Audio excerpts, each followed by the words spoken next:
My name is John MacDonald. I'm a Member of Parliament, but more importantly, I'm a member of UNISON. I've been a member of the union for 50 years now. I've been a member of the union for 50 years now. I was a member of NUPE before and a shop steward, and then when the merger took place, I became obviously a member of UNISON.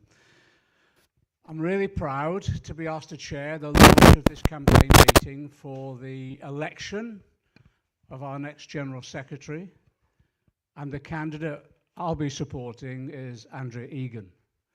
And the reason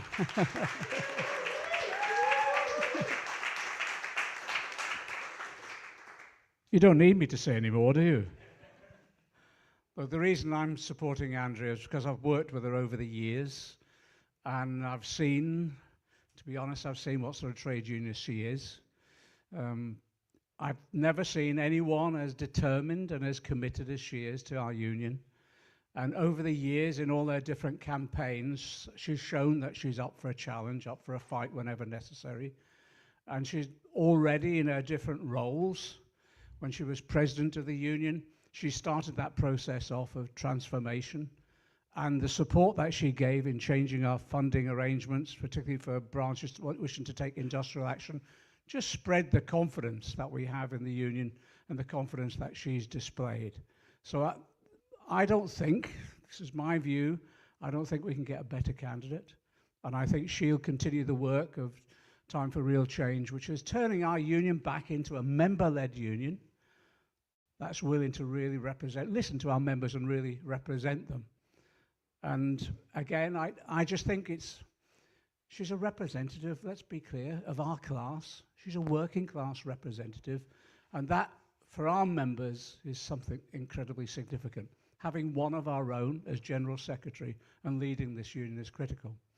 I want to emphasize as well that in the notes I was putting down about Andrea, I was trying not to embarrass her too much about the passionate display she's had in all our campaigns and demonstrations and picket lines and speeches and all the rest. But she's made it absolutely clear as well. You know her background. She's a registered children's social worker, and that's been her passion as well, and that's been her career.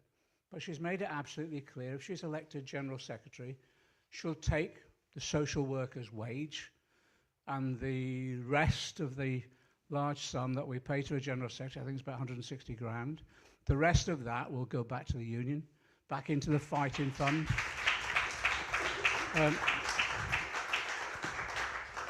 I actually think that's incredibly symbolic, but also it sends a message out to our members that this is what our General Secretary is all about.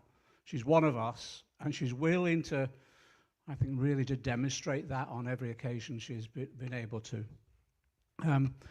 There's a number of key issues that will be facing the union in this coming period, and that's why we need that change of leadership. One of them will be as a result of having a Labour government now. We need, as a union, to reflect upon our relationship with the Labour Party and the Labour government. There can't be any more blank cheques. What we expect a Labour government to do is to deliver for our members. And that's why that relationship has to be one which says our members come first, not the party, it's the union that Andrea will represent. And we want to see our agenda implemented by a Labour government. But at the same time, if there are fights to be fought, I know that Andrea will be willing to lead those fights to ensure that our union holds sway on those policy issues that are so critical for us. That's why I'm here.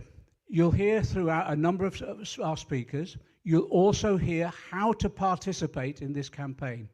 Because the key thing is, as you'll hear, the key thing is people signing up, getting the information that we can then disseminate amongst other members, making sure we get nominations in for all the different elections we're fighting in this current period, because we want this to be, and Andrea wants it to reflect her personality, we want this to be a member-led campaign that's enthusiastic, exciting, but recognizing actually when we win, we will transform this union, and it could be one of the most influential, play one of the most influential roles in the trade union movement, but also in our wider movement right the way across society.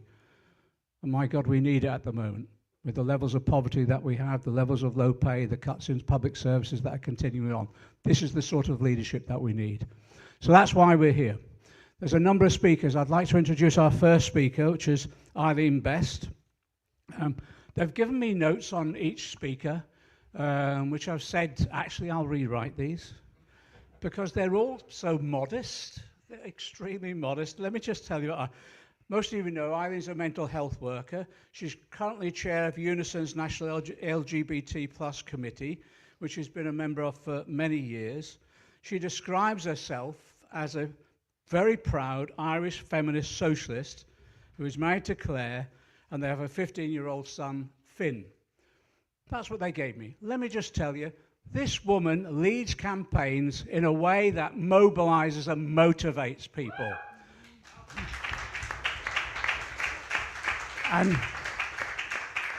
And she's here to do it again. Eileen. Wow. Thanks very much for that. So I'm Eileen. I'm from the Northwest region, because that's where I live now. I'm also a social worker, and as said, I'm on the National LGBT+ Committee. I'm also really proud to count Andrea as a very close friend of mine, even if she doesn't always make it to parties or to nights out. But that's the measure of Andrea, because if she doesn't make it to a party or she doesn't make it to a night out, you can bet your bottom dollar that UNISON's at the end of that. So the old adage is that what you see is what you get. And that's not necessarily true with Andrea, because what you get is very often a lot more than what you see. What you get is definitely honesty, definitely straight talking. Oh my God, even more than me. And what comes with that is an absolute refreshing burst of energy that allows her to be able to say, when she doesn't know the answer or the right route to take, it gives her the ability to say, I don't know, but I'll find out. And we often hear those words and we find out later there was no substance behind them. But there's always, with Andrea, a desire to help, a desire to support, and a desire to learn. And that willingness to learn and to grow and to support is what will be the undercurrent of Andrea's commitment to a truly inclusive union. I know that we will see actions and not just words. We've seen it in the past. When Andrea joined the presidential team, things started to change. There was challenge on the old ways and the old ways of working, the old ways of doing things, and we saw changes in attitudes and considerations.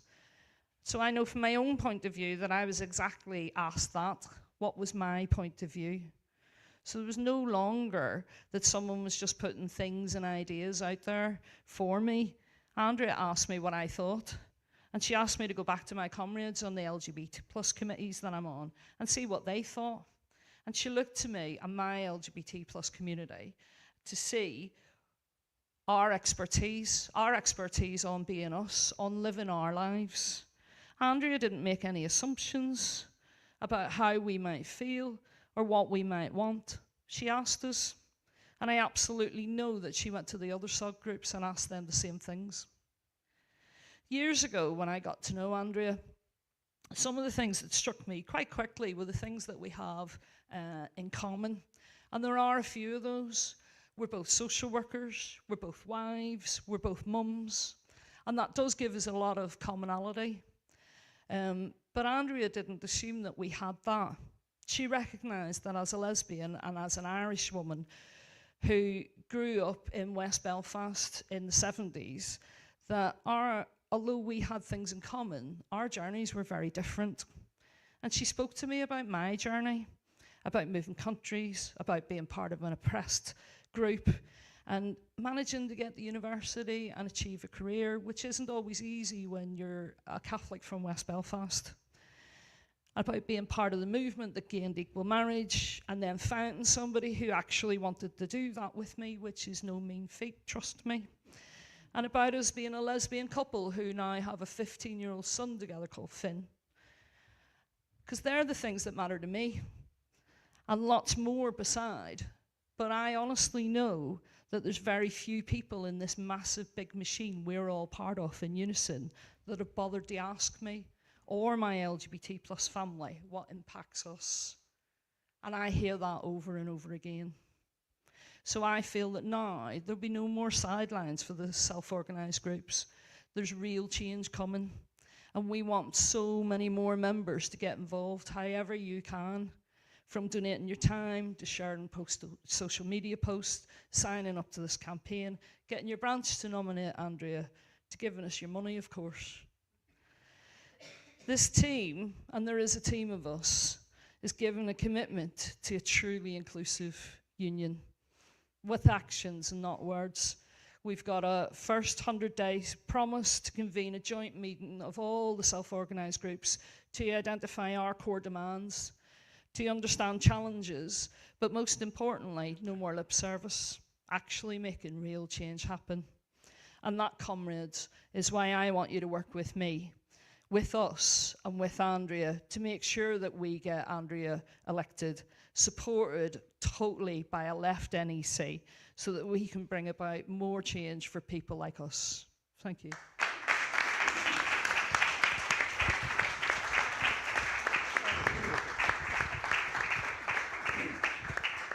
That was terrific. Thanks, Eileen. That was terrific. Our next speaker is Tasha. What's been great about the campaigns that we've done from Time for Real Change is that we've got a new wave of younger people coming through, standing for position in the union. And I think it's been quite inspirational. People with new ideas and an element of dynamism as well. But there's also been, I think, what came across, and I think Andrea generated this, as Eileen has said, there's an element of empathy as well.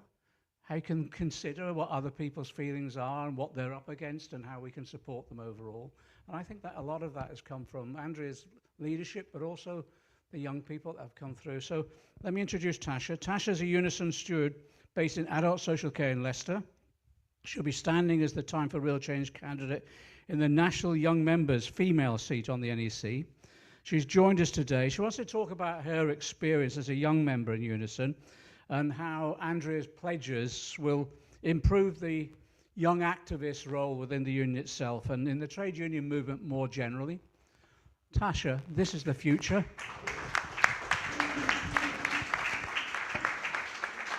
Thank you so much. Hi, I'm Tasha, and I'm so pleased to be here in support of our future General Secretary, Andrea Egan. I'm supporting Andrea to be General Secretary because when she says she wants to better involve our young members, she means it. When I talk to young members in UNISON, there is so many passionate activists who care so much, not just about their terms and conditions, but about working in public services that they can be really proud of, and about creating a fairer society.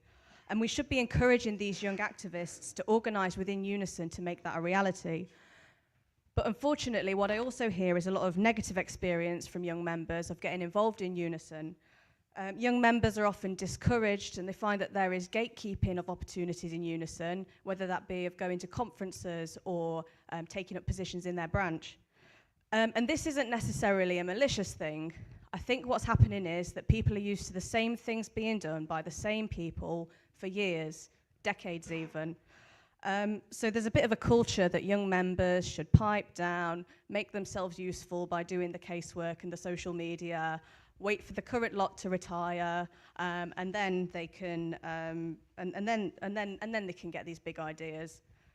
There's so much pressure on young members not to ruffle any feathers. The thing is, I became a trade union activist because I wanted to ruffle feathers. I thought that was the whole point. So as a young person, I face a housing crisis, the climate crisis, expensive, inaccessible, and crap public transport, for want of a better word. And at the rate we're going, I probably won't retire until I'm 80. I can't afford to be afraid of ruffling feathers. So when we have young activists, young members coming to their branches and regions with all these ideas, with all this passion, with all this energy, we should be making the most of it, and we should be taking them seriously. Around a year ago, I ran to be chair of my branch because I had ideas about how to make the branch more inclusive for our members. And there's absolutely no way I would have done that. There's no way I would have had the confidence without Time for Real Change. And I didn't win, but I got 42% of the votes. Now that tells me that there is appetite amongst our members for change, and we should be encouraging young members to lead that change. Andrea's pledge to open a leadership school for young members demonstrates real commitment to putting young members front and centre of an organising UNISON. It is truly inclusive and will support young members to feel that it's just as much our union as it is anyone else's. Time for Real Change is a movement that recognises the passion of young members and builds them up instead of knocking them down. You can see this from attendance at our fringe meeting at Young Members Conference. We estimated that almost half of conference came to our fringe. Granted, Young Members Conference is small because we're not worthy of a full conference. But we were running out of chairs in that room, and that's because the issues I've just described resonate with so many young members, and they want to do something about it. And to do something about it, we need to get organised. Being a well-behaved young member who doesn't rock the boat only gets you so far. The bigger picture that we became trade unionists for, the fairer society that we are striving for, it gets lost in casework and bureaucracy. And to make change in our union, we have to challenge that. And Time for Real Change is supporting young members throughout the union to have confidence to challenge that. So I'm standing for the NEC in the National Young Members seat because I want to empower young members. Like Andrea and like the people I know in Time for Real Change, I have a track record of supporting grassroots activists, and I know what needs doing at the top to unblock the barriers that young members face at branch level to get organised. The first time I met Andrea, it was at my first women's conference, which was just after I'd ran for branch chair. And I was describing this experience to Andrea, the ups and downs, all the drama around it. And I got nothing but encouragement from Andrea. Andrea told me, that's brilliant, keep going, try again, try again. And that's exactly what the message that needs to be going to our young members.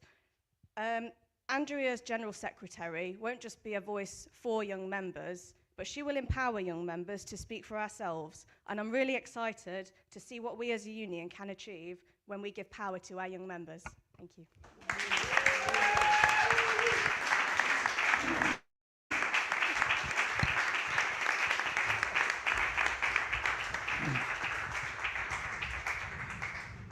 When Andrea retires after her 4th term, can you think about it?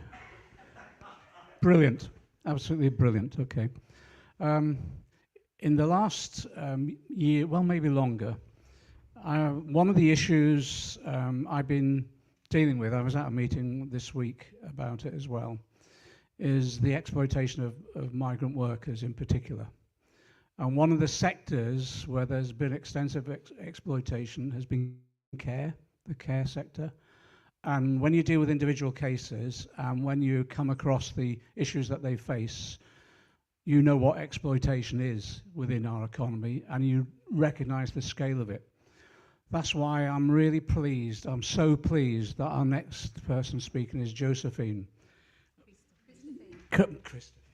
Did I say Josephine? Obsessed. Christophine. Christophine is originally from Nigeria, now a co-worker in Salford.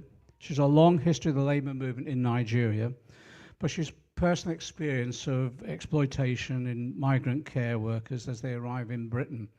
This is going to be one of the key issues we as a union face, and Christophine is, I think, could be one of the key players in turning this union round in tackling that issue effectively. Christophine.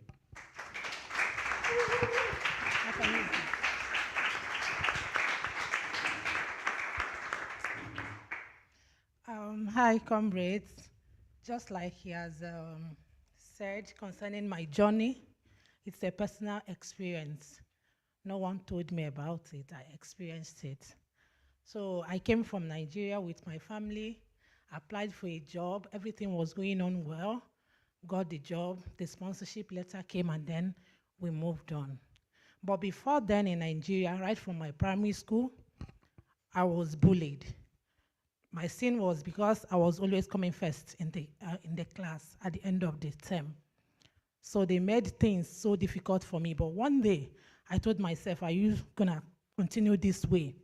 I said, no, I got to school that day. My bullies came as usual. I didn't tell anyone. I fought them myself. And then they cleared. I said, okay, if I was going through this, that means a lot of children will be going through the same. I had to speak up some children came up and said, yeah, they go through the same thing. I had to organize right from when I was in primary school. So it continued. At the end, I was made the head girl. I went into secondary school.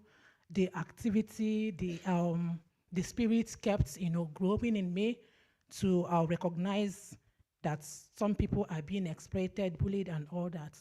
Got into the university, it continued, the zeal continued to keep pushing for people that cannot speak.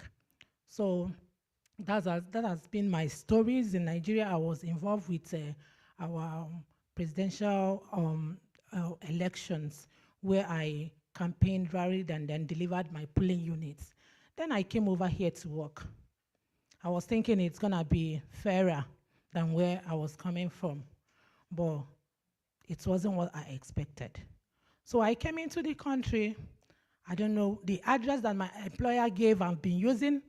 I dressed up to go to work, to report to the office, got into the building, and I was told, there's nobody like that. I said, for what? I showed them the address, I showed them everything. They said, they don't know anybody by that name, no company by that name. I called up, I had to skip session until I got a phone call from them. Don't worry about the address. We're gonna communicate to you through the phone, through phone. I said, no problem. At the end, I was given a placement. Few months into the placement, the license was withdrawn.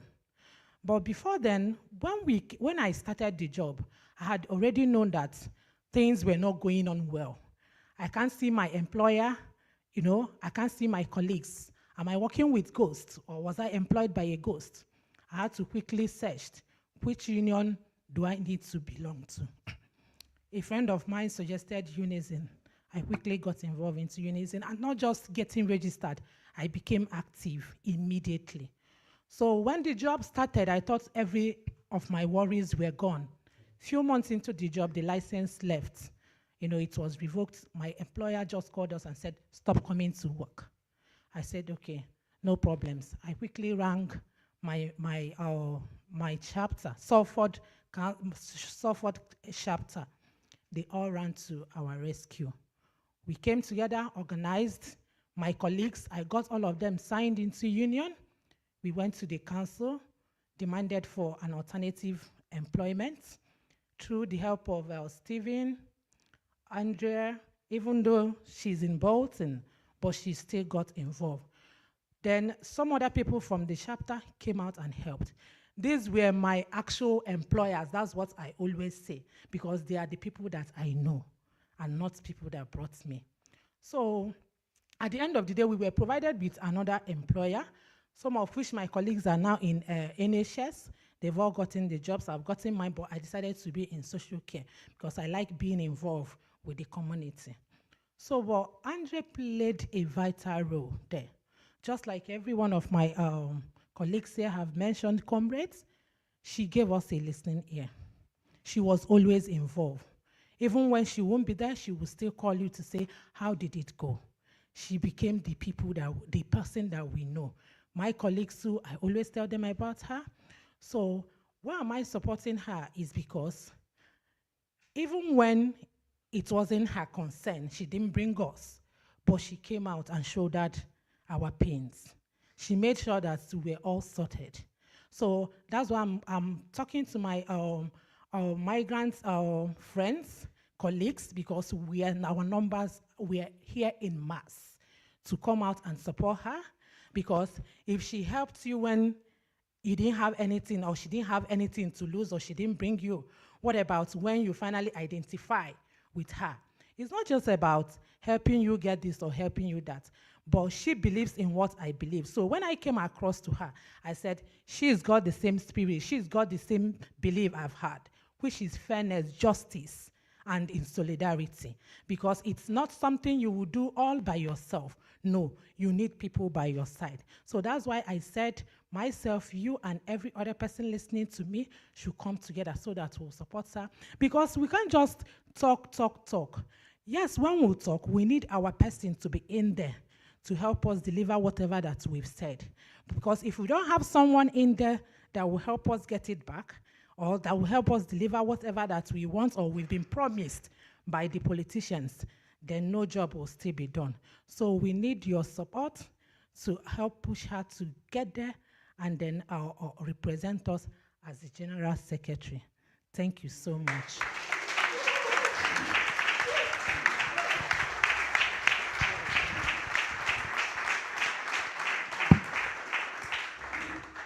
What a team. I don't know why they asked me to chair these things, because Christopher and I always get people's names wrong. Okay, sorry for that, but that was terrific. One of the areas we'll be campaigning on as a union is to translate the commitment that Labour gave to the biggest wave of insourcing in a generation. And if you look at where the outsourcing has impacted upon people, it's largely migrant workers and migrant care workers in particular. That's why having Christophine on board is absolutely key in the work that we do in this coming period. Okay. Our next speaker, I'll try not to get her name wrong. I'll use her title better. The next General Secretary of UNISON.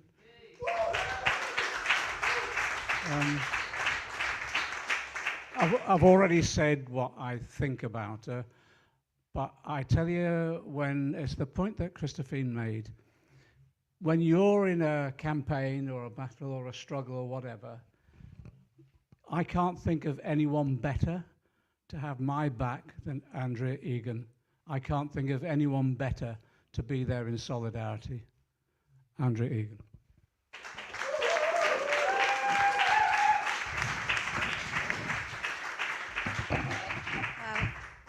Thank you so much. Thank you to the ones that have spoken tonight, this evening.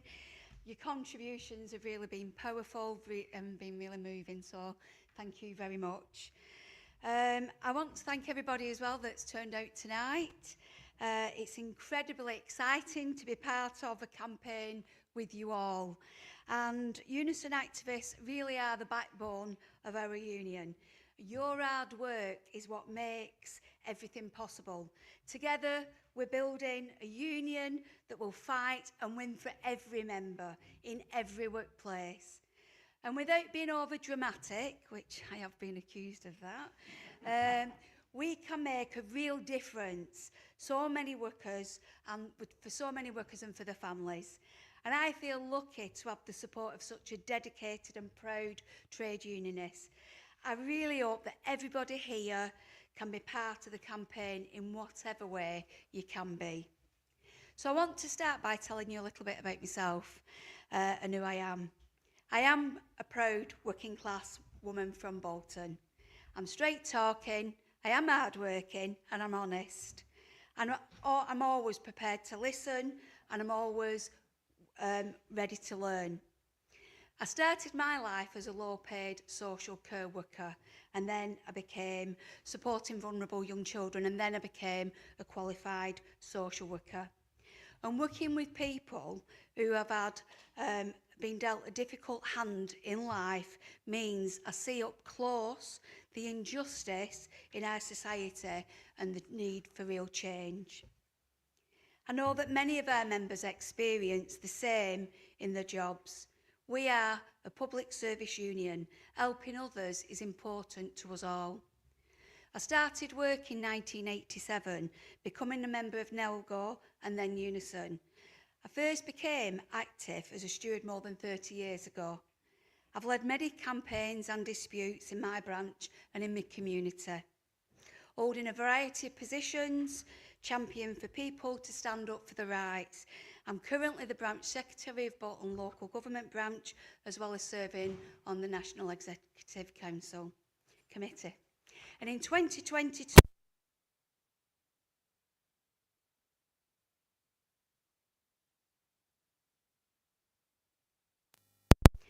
I was elected to the NEC as part of Real Time for Real Change, a group of rank and file UNISON activists determined to make our union democratic, transparent and successful. A fighting union that wins for its members. And since we secured the majority, we have fought successfully to support our branches, our low-paid members, women, disabled, black and LGBT plus members. I've also supported our black members to push for UNISON's first race discrimination inquiry. And as president, I was instrumental in pushing forward our Organising to Win strategy, which has started to achieve real victories where it's been implemented, putting money in the pockets of our members. And I'm delighted to say that these changes helped our membership start to grow again after years of decline. And last year, we saw the biggest membership growth since the birth of UNISON, something we should all be proud of in this room, because we were all part of that. And I truly believe in a member-led union where workers' voices are listened to and their fears and their hopes are acted upon. And it's the best way to win in the workplace and to change workers' lives for the better. However, myself and Time for Real Change comrades have been prevented from doing more by a minority who don't want to see change in our union, who have got too comfortable with the status quo and increasingly disconnected from UNISON members, prevented from doing more by those who see the priorities of the Labour Party leadership as more important than the interests of our UNISON members, prevented from doing more by those who aren't prepared to stand up and fight for UNISON members when it's needed.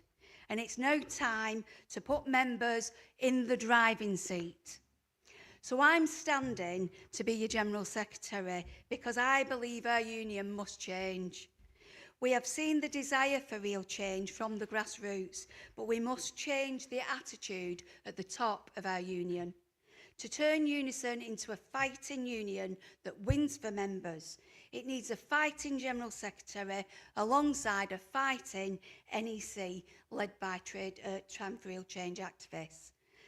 I've fought for others my whole life, and I'm absolutely ready for the fight ahead to fight for you.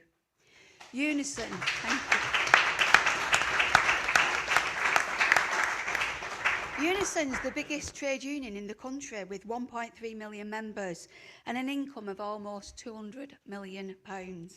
So with these resources, we should be a powerful force to be reckoned with. Unfortunately, the current General Secretary and her allies have held us back. They've not developed the profile, the presence or the power needed to convert UNISON's size into improvements to pay conditions our members desperately need. And UNISON has failed to win successive national ballots whilst other public sector unions have succeeded. It is just not good enough, and it has to change.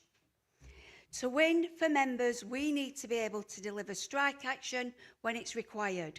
And without that, this government simply won't take us seriously.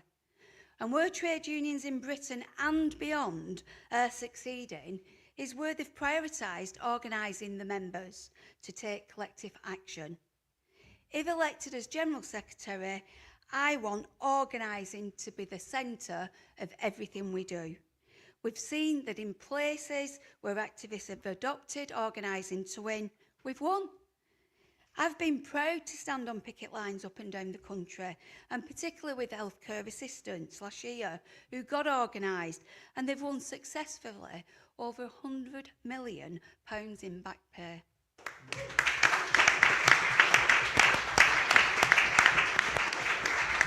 That is the sort of union I want to be part of. And that is the sort of union I want for all workers.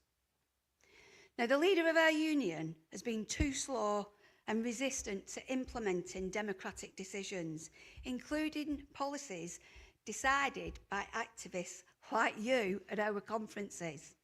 And this has resulted in a disempowered membership, top-down decision-making, bureaucratic inefficiencies and waste. Our democratically agreed policies should not just be words on paper. UNISON members' decisions should be turned into action.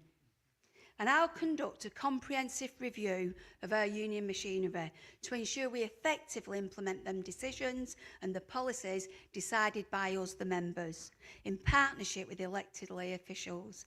And I'll review and improve the support branches do receive from the regional offices and our legal services. Now, many may be shocked to know that our union has never had a General Secretary who comes from the rank and file of our union. I believe that this has created a disconnect between the union leadership and members. In addition, the eye-watering £166,000 pay package of the current General Secretary means that their life is far removed from most ordinary UNISON members who earn a fraction of that. So I'm campaigning to be the first branch activist to be elected as General Secretary. And if elected, instead of taking that £166,000 pay package, I'll take the wage of a social worker.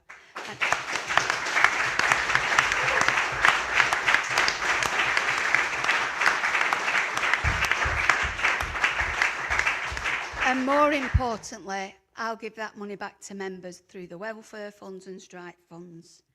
And my pay will go up when your pay goes up. And this is the sort of leadership I believe in. So, now, like you, I was pleased to see the Labour government agree to pay rises for public sector workers last year. But these did little to make up for the years and years of loss.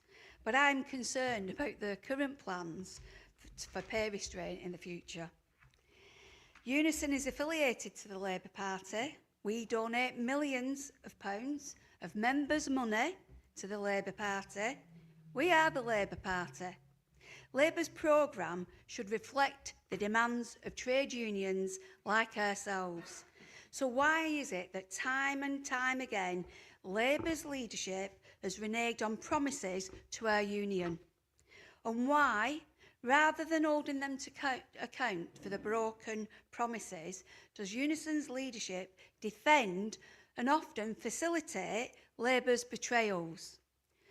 Take the New Deal for working people. This package of employment rights reforms have been repeatedly watered down by Labour with the approval of our UNISON leadership.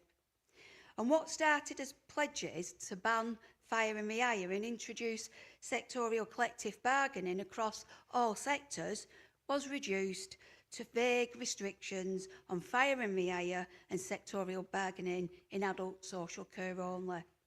And then, last week, we saw the Labour government renege on its manifesto commitment to create a national care service. Now, throwing the issue into the long grass with a cross-party commission set up to report back in 2028. UNISON, barely a peep about it.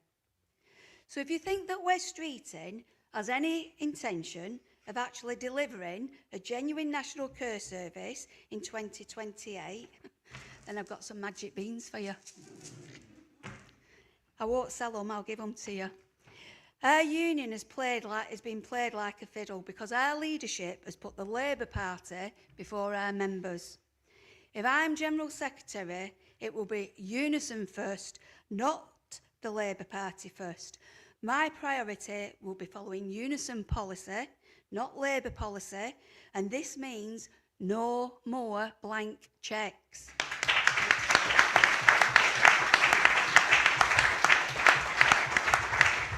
So let's be clear. If Labour wants our support, then they'd better deliver. Because if we're giving millions of pounds to the Labour Party, how's that value for money? We are a public sector union, which means that politicians make decisions that directly impact upon our members' pay, terms and conditions. So we must hold this government's feet to the fire, and regardless of who's in power. So if you look at the news this week, you'll see that the UK economy has come under pressure from financiers looking to pressure the government into delivering policies that make them more profit. And this has led to the Treasury to warn of difficult decisions. Well, whenever the Treasury talks of difficult decisions, you can be certain that it's the working class that's going to be robbed.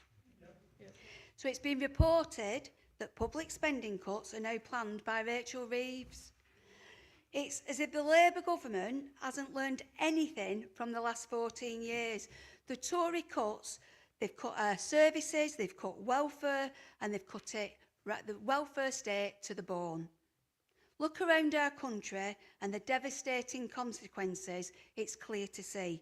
Public services are on the knees, high streets are crumbling with rising poverty. Labour voters didn't vote for cuts, and UNISON members did not vote for cuts. So let me be absolutely clear. If I'm elected General Secretary of UNISON, I will publicly oppose any cuts to public services in our country. I'll publicly oppose any further privatisation and outsourcing of public services.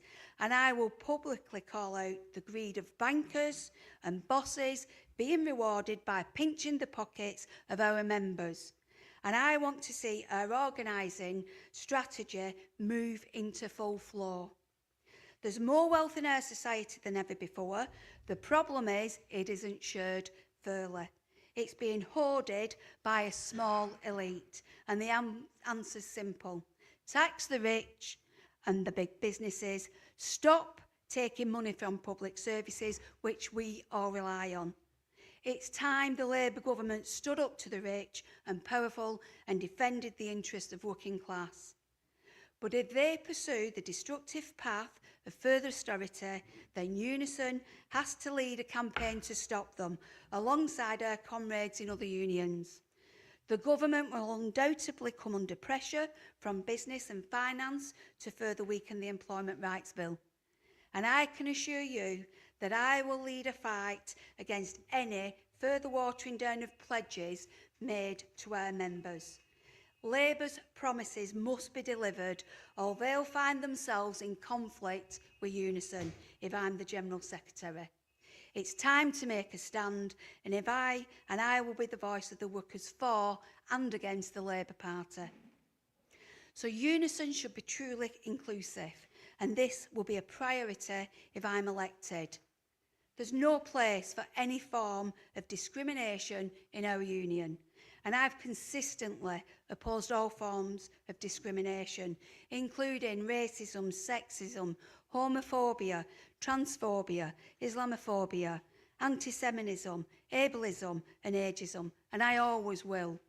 I'm committed to supporting the work of our self-organised groups to combat discrimination, build awareness, and to ensure the voices of groups who suffer discrimination are fully represented. So within the first 100 days of being elected, I will convene a joint meeting of self-organised groups to identify what their core demands are and ensure that they are put into practice. Our young members have so much enthusiasm, knowledge and energy, but it could be channelled much more effectively. I'll create a leadership school to build the political education, the confidence and organising skills of our young members. At the end of the other scale, our age spectrum, we have over 170,000 retired members who should be an incredible source of change in our union. So I will look to make this change happen for them, to be more inclusive, to garner the wealth of experience that they have to offer. And we also need to recognise the value and challenges of our devolved administrations. So I'll work with our lay activists to make sure their power is fully harnessed. The working class is international. Our union proves it. We have members who come from all over the world, and many more who are descendants of immigrants that come to Britain to help rebuild our country after the war. So whilst UNISON's primary focus is to fight for our members' pay, terms and conditions, international issues will always be important to our union. What happens here is connected to what is happening in other parts of the world. Events a long way away can have a huge impact at home, as the pandemic, climate change and numerous wars have shown. So I'll ensure UNISON plays a leading role nationally and internationally in combating climate change, because as the news last week showed us, that in 2024 it was the year we surpassed 1.5 degrees of global warming. So if we don't take appropriate action now, then the planet will be unlivable before too long. And that is not a legacy we want to leave our young members. So I stand in solidarity also with persecuted trade unionists in all countries. I genuinely believe that an injury to one is an injury to all. And I will be fearless in speaking out in solidarity with oppressed people across the globe. And that means proudly standing in solidarity with the people of Palestine.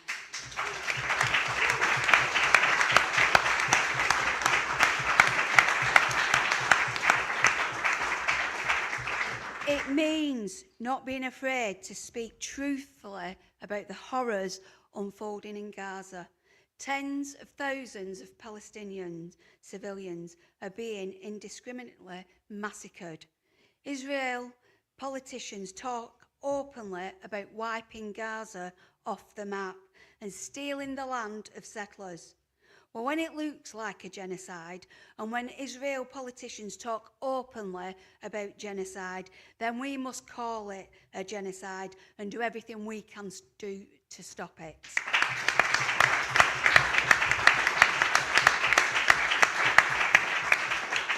I'm really disturbed at the moment by the Labour government's refusal to take action against Israel for its crimes. After over a year of slaughter, it's shameful that arms continue to flow from Britain to Israel. As an affiliate of the Labour Party, UNISON must condemn the government's support for Israel and say, not in our name. So I'm going to recap. I've made 5 very clear pledges today that will transform our union. 1, winning for members. 2, creating a members' union. 3, putting UNISON first and the Labour Party second. Sorry, John. Creating a truly inclusive union. And a union, 5, a union that's truly international in words, but more importantly, in action. And this is what I stand for and what I'll deliver if elected as General Secretary. I believe we have a chance to make a real difference, a real chance to change the entire machinery of our union. A union that has an income of over 200 million can do much more to improve the lives of our members at work and beyond. So I'll end it with this. I'd like to end it by thanking you all for coming tonight. The vision for change is not mine alone. It's a collective vision developed by activists across our union who believe that UNISON can be so much more. This campaign needs to be a team effort. We all have a role to play. So if you're not already signed up, then please do by either speaking to me or one of the team after, or by going on the website for andreaforgeneralsec.org.uk. I don't have any big money backers, so this campaign will be powered by ordinary UNISON members. So if you can support what we're doing, then please donate by visiting the website, or there's a bucket as you go out, or there's card readers at the back of the room. And I'll use every penny to support my campaign for General Secretary, but also to support Time for Real Change candidates in similar campaigns such as the NEC elections. And when I look across the room, I do see, activists amongst us here, and I see that passion, and I really do believe that, we've got everything it takes to win in the workplace. Thank you for coming. Solidarity.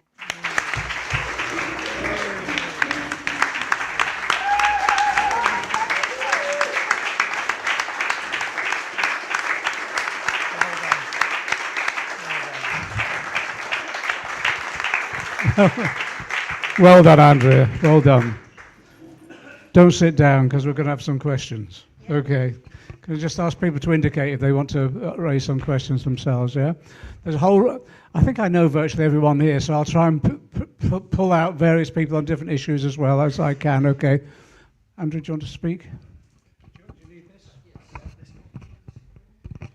Thank you, John. Thank you, Andrea, and thank you everyone else on the panel. It was absolutely inspiring. But my question is about the Labour Party. I've been a member of the Labour Party for my sins for 40 years. I'm still a member of the Labour Party. However, you've already spoken about a lot of the issues, and we can add more to that, like the winter fuel allowance. And the talk of further austerity, which I know John has said is political suicide, and we still have the situation of things like water and privatisation and further cuts to public services. And I think we want more of an outline of how and what we are going to change about our relationship with the Labour Party, to make the Labour Party actually fight to stand up against the Labour Party and not just be a cheerleader for the Labour Party. Thank you. Shall I bring a range in? Yeah, you can do back, that. okay? All right, okay. So a bit of gender balance. Thank you. I'm Jordan Rivera. I'm an NHS worker, and I want to ask a question about our union's work in the NHS. So we've had a decade of cuts in the NHS, and now people think that the new government's made this fantastic investment in the NHS, and sadly it's not enough at all. Our hospitals are struggling to pay their bills more than they ever have, and I know that's the case with my hospital. And meanwhile, we've got Wes Streeting calling the NHS broken, and he seems to be committed to giving money to the private sector. That really should be going to the NHS. So, Andrea, when you're elected, I want to know what will you do to help NHS branches to win ballots and to help us defend our NHS against privatisation? I want to try and make sure we get a spread of people who I know from different sectors as well.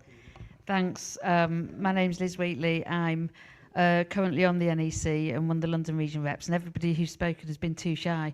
Andrew is standing in the NEC elections that nominations have just opened for Time for Real Change in London as well, and Jordan is standing in the NHS as well. And I think people should know that there's a whole team of us backing Andrea first of all and wanting to stand with her. But actually I was really, really glad that Andrea spoke at the end about Palestine, because I think it's a real litmus test for where people are in society today.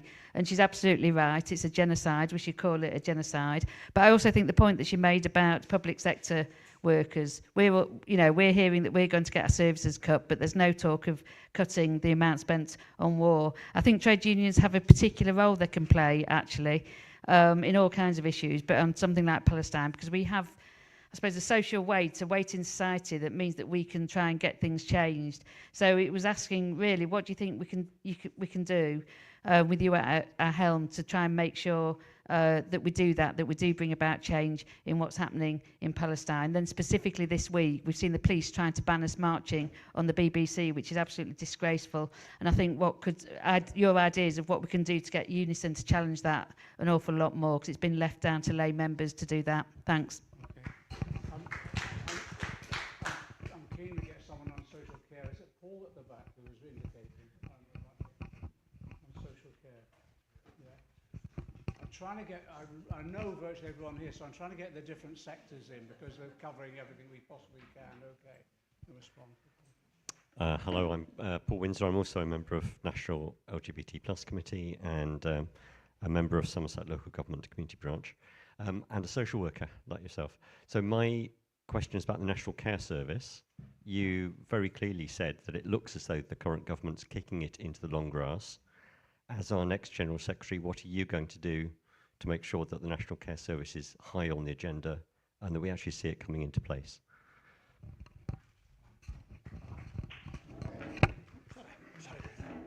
I'm keen on getting the school sector. Is it Lois? Yeah, from schools, yeah.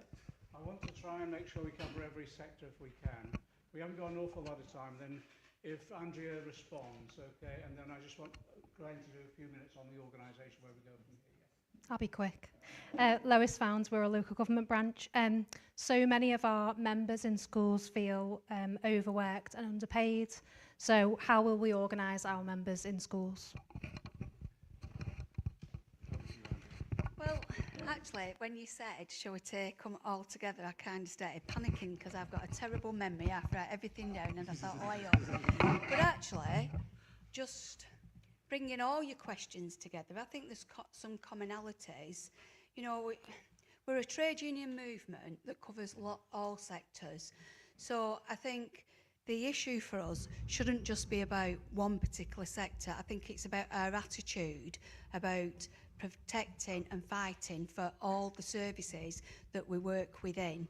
I mean, clearly the first bit is we've got to really, when we talk about the relationship with the Labour Party, we really have to start. I mean, I'm not a Labour Party member anymore. They didn't like me, so they expelled me. That'll be an interesting conversation, won't it, in them first few weeks. But I think that has always, I've never, since being expelled, I've always believed that we should have a party that is there for the working people. And I think at the moment, they're not representing that. You just have to see, don't you, in the first months of coming into power, you know, the 2-child cap, the energy. I mean, the Tories give people energy grants. They come in and they stop that. So you just realise, don't you, that they're not working in the interest of working class people. So we have to put UNISON first. If that puts us in conflict with the Labour Party, then I think we might have a difficulty about having discussions with them, because we might have to part ways.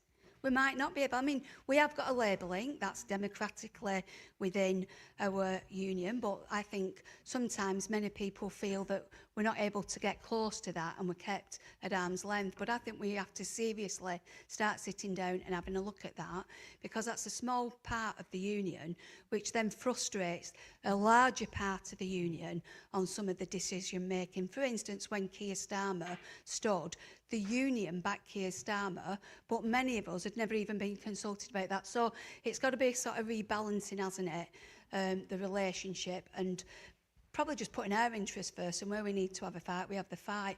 But I think the commonality then about the services, whether that's schools and the triple SMB, I mean, again, that's on the agenda, but it's been on the agenda before.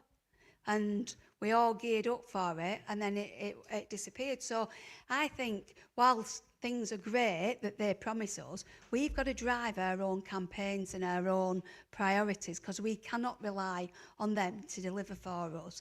And that goes with the NHS. As I said, I'll share out my magic beans, because Wes Streeting is going to do nothing for public services. So I think there's an element of concern that we shouldn't be going into these next, you know, months with them thinking, oh, putting our faith.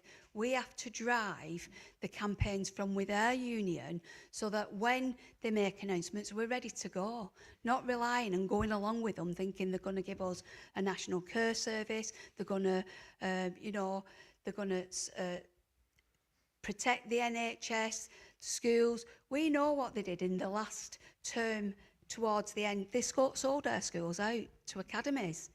That were Labour government. You know, so I think we don't concentrate what they're doing. I think we concentrate on what we're doing. And our Organising to Win strategy, some people talk to me about the Organising to Win strategy, saying, well, sometimes that puts members off because that's all you want to do, talk about strike. But it isn't. Organising to Win is simply that. Organising workers to come together, to have a stronger voice, to build confidence, to shift the power back into the arena of the worker. And sometimes that means you can win. You don't have to take industrial action, just seeing that power. So I think some of the questions as well that I don't want to get into, I really believe in a member-led union. I think it would be disingenuous to stand here to talk about kind of what policies I'd want to push. I will be the voice of the membership. Members decide at conference, and I think for too long, decisions have made and others take that power from us. And that is what has got to be restored, so that you as members, when we go to conference and decisions are made, you will feel confident, if I'm the General Secretary, that what you decide, there will be our challenges, there will be our campaigns, and there will be our fights. Stop this words, it's got to be action. So I don't think I've answered everything quite individually as what you wanted, but I think we needed to talk about the wider picture, because it isn't just about schools and social care. You only have to look at the energy, transport system in the country. The whole lot is absolutely a mess, and we've got to find the answers from within ourselves through our conference decisions, and then prioritise where our campaigns are going to be through the Organising to Win, which is about putting power back with the members and with branches. So I'll leave it at that.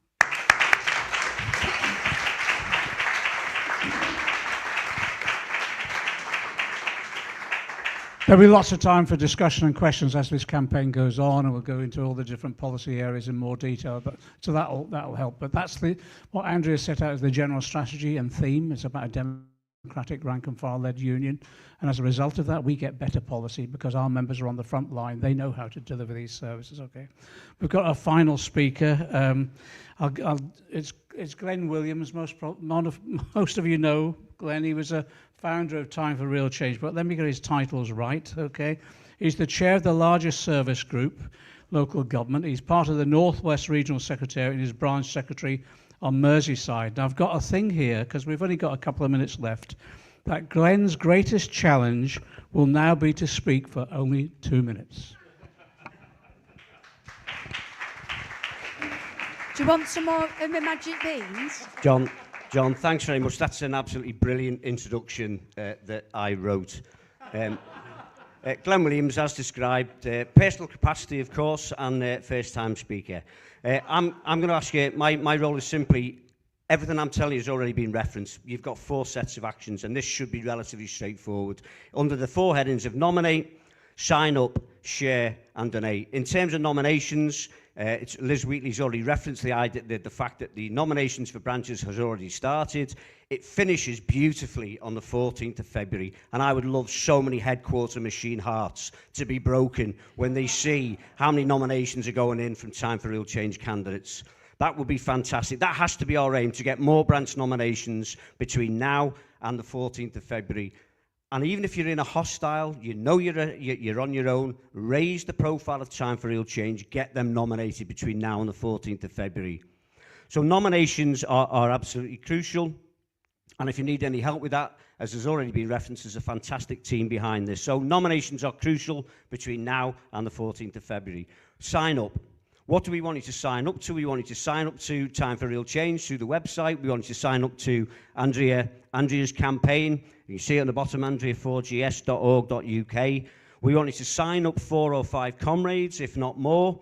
The more that we have, the more the voice. There are so many hundreds of thousands of people who are disengaged and crying out for the leadership that you've heard, for the type of activity, for the type of organisation that you've heard today. So we want you to sign up. We want you to sign up for the phone banking that will take place before the voting occurs on the 21st of April to the 21st of May for the NEC elections, which Andrea is a part of. Again, we'll get the details out to you. We want you to sign up to help to give out leaflets at regional councils, at regional committees, at all the conferences that are coming up. We want you simply to be there with us, helping distribute some of those leaflets, which will be produced with you and for you. But the signing up of 4 or 5 comrades is really important. So we want you to nominate, and we want you to sign up, and we want you to share. We have an absolutely fantastic social media team. You've seen some of the evidence around the publicity that's come out, and we don't want those resources wasted.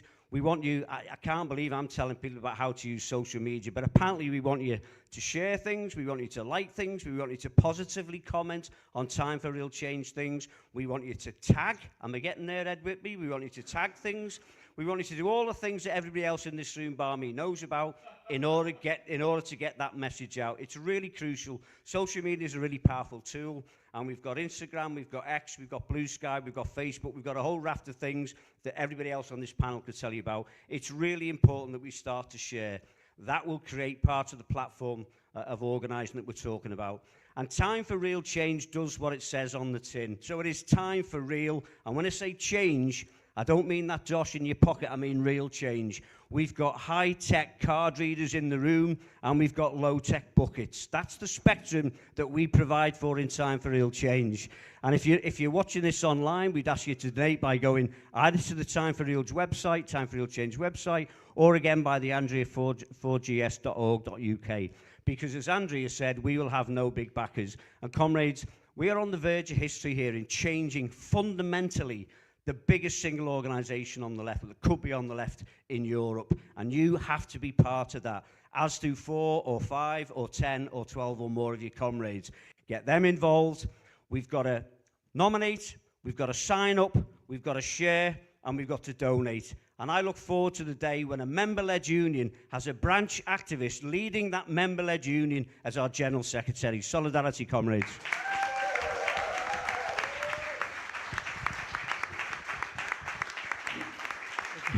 Thanks, Glenn.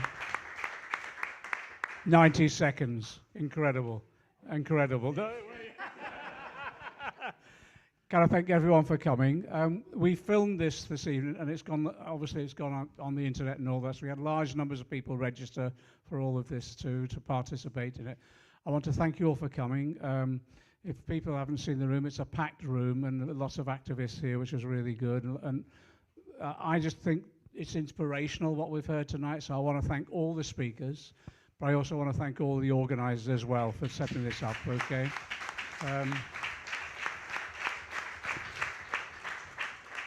I just say, for me, I've been 50 years in this union, and this is probably the most important set of elections that we've ever had, because it means for me getting the union back again to what it originally was, which is a rank and file-led union representing working class people. And these people, if we can elect them, will help us as a team to deliver that. So solidarity to you all, and thanks for coming along.